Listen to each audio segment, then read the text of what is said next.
Morning. It's the start of day 2. This is where I stayed last night, the Black Camel Hostel. Really nice place. Would recommend it. It's basic, but it's got everything you want. I came from this direction yesterday.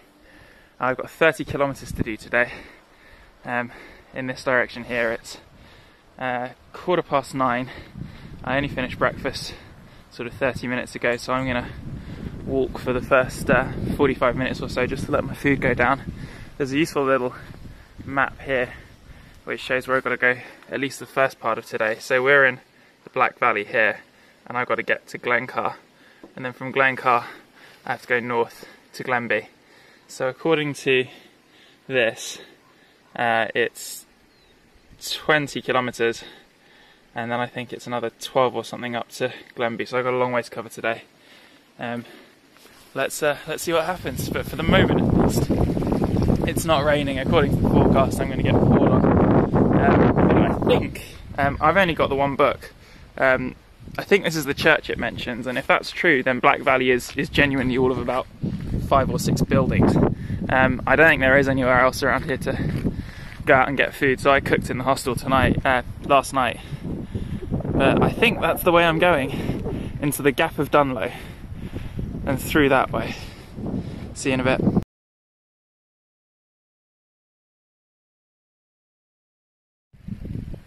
You might be able to see in the distance there the lake where I stopped for lunch yesterday. And I think that tiny white speck, try and get that right for you, kind of there, get my finger out of the way, might be the cottage. It's hard to tell from here, but that's the way I've just walked, and this is absolutely really stunning.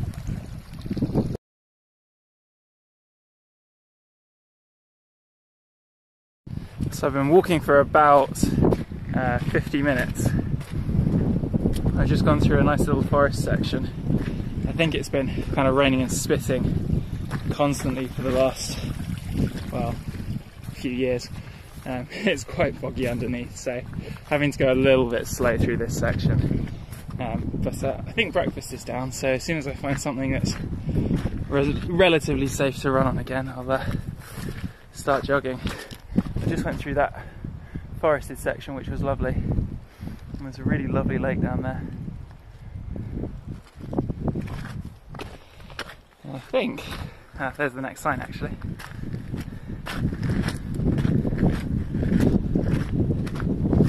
I think at some point I'm going across the valley floor there. But for now, just follow the yellow signs. See you in a bit.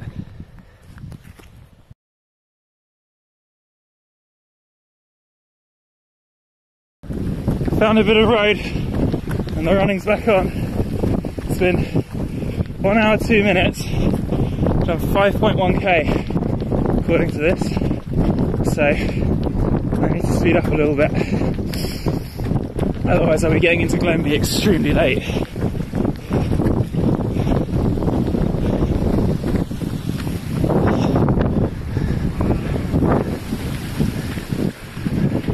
Okay. We're making some progress. Done 7k, 1 hour 14 on the clock. I've come from that way, just on this bridge at the moment. There's a lovely little waterfall, and I'm heading up that way. I don't know if you can see, there's a couple of sort of brightly coloured dots there. I think those are people, and it looks like I've got to get up and over that. Hopefully there's not too much more climbing after that, at least for the moment, but I've made a little bit of progress recently. But that's where I've come from, and it's been a great hour and a quarter so far, so I'm going to crack on. See you in a bit. I'm most of the way up, and that view is something special. But you can see the road I followed as I got here today. Climbed a good, I don't know, 100 meters I'd have thought. And I'm thinking that just the other side here is supposed to be a view of the tallest mountain in Ireland, which I dare not try to pronounce for fear of offending everybody.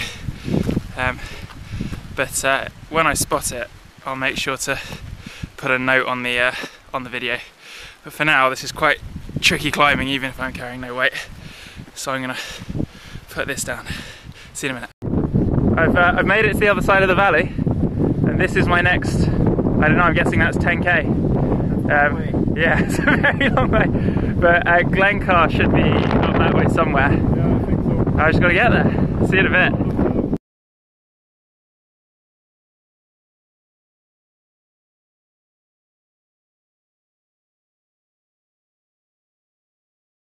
So I've come from up there. Don't count on doing this section quickly. It's steep downhill, it's very slippy, it's very slow. Just comes to the remains of an old building. And you can see all the walls down in the valley marking out the different fields. There's hundreds of sheep everywhere, including on the trail. I'm very much still going cross country. I've lost track slightly of how far I've gone because I somehow managed to click my watch off. I'm not sure how it happened, so I'm guessing I've done about 10k, but I'm not sure. I'm going to keep going. See you in a bit.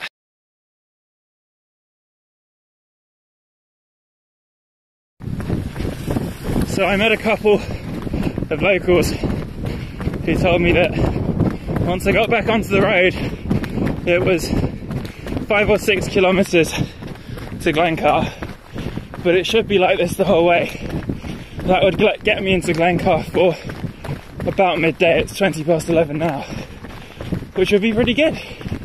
It's 3 hours or so,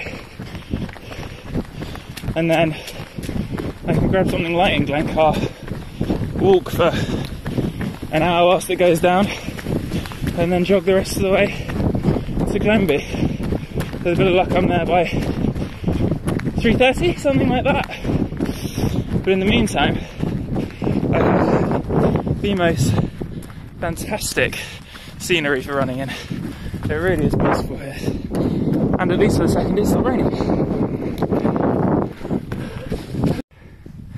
So I'm definitely on the trail, but it turned off the road at something called the Cookie Monster Cafe, which I should have stopped in, because I had no idea it was about to start climbing like this again.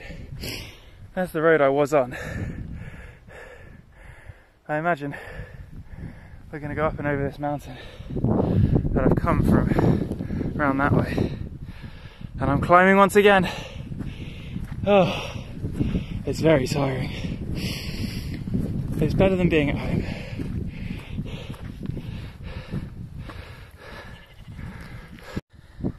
I'm still climbing, but for the moment at least it's stopped raining. I enjoy being so high up that you can see the gaps in the clouds and where the sun's getting through. It's great. I've climbed a good few hundred meters, and I'm hoping it's not too much further. I'm wondering if Glencar is just the other side of this valley. It's hard work getting up here, really hard work. But what a view to be rewarded with. Again, not really any running up that. It's just too steep and too slippy at the moment. Most of the paths where they're rock are just streams at the moment because of all the rain. So it's now exactly 12 o'clock. So I've been going for 2 3/4 hours, something like that. I think I set off at 9:15. And I'm just going to keep going up. See you in a bit. So I've gone over the top of the mountain. I'm working my way down the other side. You can probably see everything is drenched. It stopped raining for the second. But I think I'm going onto that sort of track down there. And with a bit of luck I'm following it to Glencar. You can see just a few houses and things off in the distance there. A nice big lake, which I might be able to use a bit of a reference point on a map if I can get enough signal. It's 12:20. Embarrassingly, my running watch keeps clicking off, I think because I'm not moving fast enough. It's just the nature of these climbs and descents. They're not quick. My feet are marinating nicely. I've got another section still to do. Well, the weather looks like it might just be getting better, but you never really know around here. So I'm going to push on, hopefully make up a little bit of time when I get to the track on the floor there, and hopefully see you in Glencar. See you in a bit. So I'm pretty sure that Ireland's highest mountain is one of these two. I think that one, because I've just about seen the peak of that one when the clouds have gone, but I've never seen the top of that. But I don't suspect I will with the amount of cloud that's out around here. I've come from that way. I think I'm about to pick up a little road, and according to the book it's about 4 kilometres after that. So, lesson is never ever think you're there, because it's slow going around here, even where you can run. But for the moment at least, it's steady, reasonable going. And there's sheep everywhere, although they tend to just run away when they see you. See you in a little bit. So according to the book there are 2 routes you can go. You come through a little farmhouse just at the end of this track here, and you can go to Glencar via the road or cross country. For now, and in light of the time, I'm going to stick to the road, so hopefully I'll be there fairly shortly. The road should be fairly joggable. So I followed the track to the end of that path. There's a little sign that says Glencar's 4 kilometres this way, but at least it's 4 kilometres of road. So it's just gone 1 now. Hopefully I'll be there by 25 past, get some food in me, and then crack on. The next section should be a lot easier, probably 3 hours or so. So the original estimation of being in Glenbeigh by 3 or 4 o'clock was a bit optimistic really, but at least it stopped raining, and I'm nearly in a space to get some food. See you in Glencar. Well, it's 1:30, so that section took me 4.25 hours, I think. It's hard, it's really hard work. So that was Black Valley to, I'm in Glencar now. I'm in the Climbers Inn, I think it's called. Yeah, the Climbers Inn, just getting some food. If you're travelling heavy, this is one section. I mean, it's the end of July and it's still pouring with rain, so I wouldn't trust the weather being quicker. There's some really tough climbing in there. But I made it to Glencar, which is the main thing. You might double check whether it's quicker to go cross country. I'll have a look later, but the road route was about another 6 kilometres, and the cross country path kind of cut out, I think, quite a lot of it. It may have been quicker for me just because I was jogging, but I don't know. So maybe think about going cross country. Yeah, good section, great views from the tops of the mountains, a lot of hard climbing. And hopefully the next bit to Glenbeigh's a bit easier. I think it's just 12 kilometres to the next bit, so it shouldn't be too bad. I'm going to have some food and I'll see you back out there.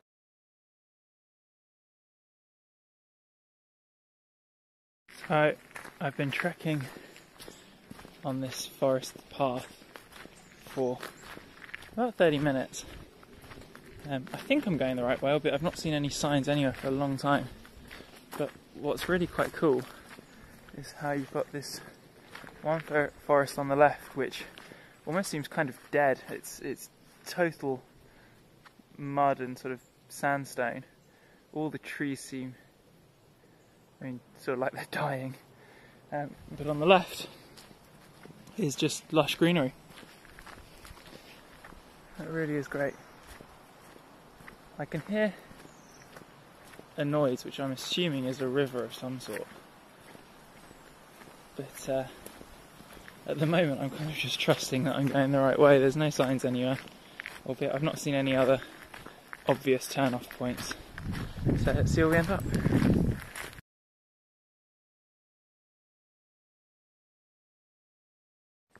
I'm still walking through the wood. I found a marker, and it's taken me off into this little forest path, which is actually a real treat. It's stepping stones the whole way. It's quite up and down, but it's peaceful, it's quiet, and it's quite good fun to walk. I must admit my legs are a little bit tired after what I've put them through over the last couple of days. So I think this is just going to be a gentle bring me in. And I've put some music on just to help pass the time. But I'm thoroughly enjoying myself in here. It's great. Absolutely lovely.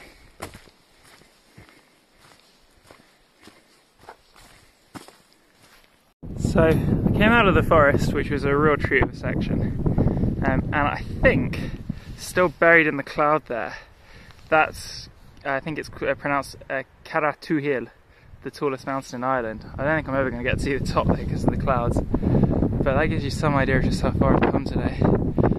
I think I came, well, kind of from well past it that way, a long way past it, and now I'm on this trail. So there was a 2.5 kilometre section of road just after the forest ended, which was nice to jog for the most part, and then it got quite steep uphill, so I thought screw it and slowed down. But I think now I've got about 5k left. I think I'm kind of going up and over the back of these hills. Hopefully there'll be a great view from the top, and more importantly I should be able to see the ocean to the north, which is where Glenbeigh is, and that's where I'll be stopping for the night. So I don't know, allowing for the climb, I've probably got about an hour. Almost missed it. One of the occasional trusty markers to let you know you're going the right way. So I'm going to crack on. See you in a bit. It's time for the video to come back out so that hopefully this little guide can be of use to other people. There's a sign over there which says Glenbeigh via Seafin, this way. But that's north, Glenbeigh's that way, and according to the map that will take me all the way around on like a 15 kilometre loop, which I don't want to do. This should be quick if it's the right way. It makes no sense as against the map. The only thing I can think of is someone's messed with the signs, or I'm wrong, but it makes no sense to me if that's north that the Seafin route is this way instead of that way. So I think I'm going to chance this, and if I'm wrong I've got another 14 kilometres to do. So let's see what happens, but just in case it makes sense, which is pretty unsporting, well, we'll find out. I think this is the way. So it's fairly rare when it comes to directions that I'm right, but in this case I am. Now, I just met a couple of locals. They've told me it's just a few hundred metres to the top here, and then an hour from there on to Glenbeigh. So hopefully they'll fix the sign. But if you do get to that, take the steel wheel on your back, don't go to the right, and check the compass if you're in doubt, because if I'd have gone to the right, that would have added 14 kilometres onto my route and several hours, whereas they told me that going uphill it took them an hour to get to the top up here. So once I'm at the top it's probably just 30 minutes or so onto Glenbeigh. But in the meantime, there's the view. Annoyingly, you still can't see the top of that mountain. I suspect at this point I'm not going to. There's too many clouds. But not a bad spot. Not a bad spot. See you in a bit. Welcome to the aptly named Windy Gap and our first view of the Irish Sea. So I've just come from over that way. Given up on seeing the top of the mountain, it's too cloudy. And now I think I've probably got a 40-minute walk just down here. It's 4:15, so not too bad. This is an absolute wind tunnel. It's crazy. That is the first time I've ever seen the Irish Sea.